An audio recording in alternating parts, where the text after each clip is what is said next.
நாம் இந்த வீடியோவில் இன்றைக்கி பச்சை மொச்சை டபுள் பீன்ஸ் வச்சு குருமா பண்ணிக்கலாம். டபுள் பீன்ஸை இப்போ நம்ம குக்கரில் போட்டு தண்ணீர் ஊற்றி உப்பு சேர்த்து ஒரு விசிலுக்கு வேக வச்சு எடுத்துக்கிடணும்.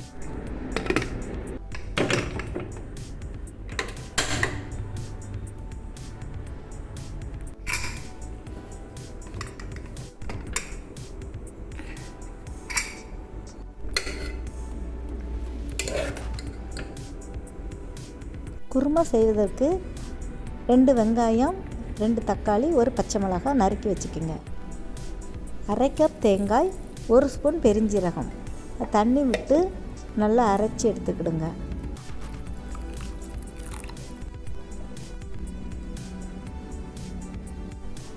எண்ணெய் ஊற்றிக்கிங்க.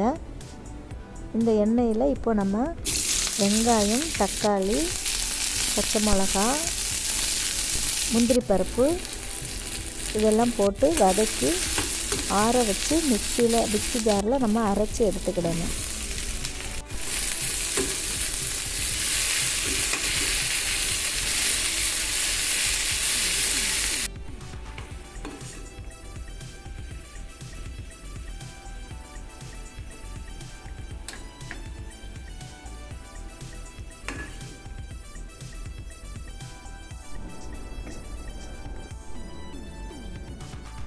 எண்ணெய் ஊற்றிக்கிங்க.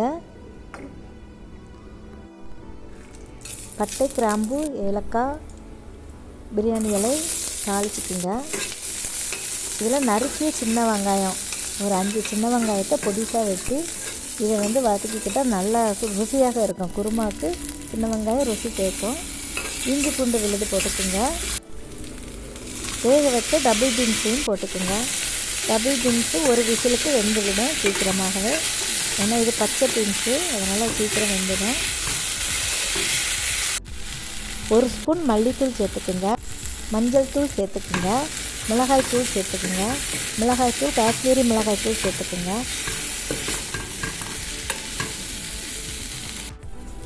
அரைத்த வெங்காயம், தக்காளி விழுது சேர்த்துக்குங்க.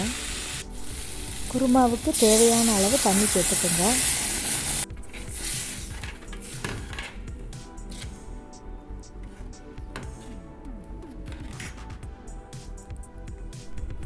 உப்பு போட்டுக்குங்க.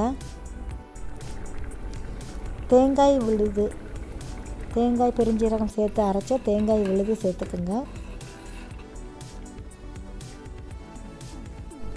மூடி போட்டு சிம்மில் வச்சு ஒரு 5 நிமிஷம் வச்சுக்கிடுங்க. குறைந்த அளவு தீயில் வச்சுக்குங்க. குருமா ரொம்ப சுவையாக இருக்கும், டேஸ்ட்டாக இருக்கும். இது போல் செஞ்சு பாருங்கள். சப்பாத்தியுடன் சாப்பிட்றதுக்கு, சாதத்துடன் சாப்பிட்றதுக்கு ரொம்ப ருசியாக இருக்கும். கசூரி மெத்தி சேர்த்துக்குங்க. காய்ந்த வெந்தய கீரை, மல்லிக்கீரை தூவி விட்டுக்குங்க. சுவையான டபுள் பீன்ஸ் குருமா ரெடி. இது போல் செஞ்சு பாருங்கள். தேங்க்ஸ் ஃபார் வாட்சிங்.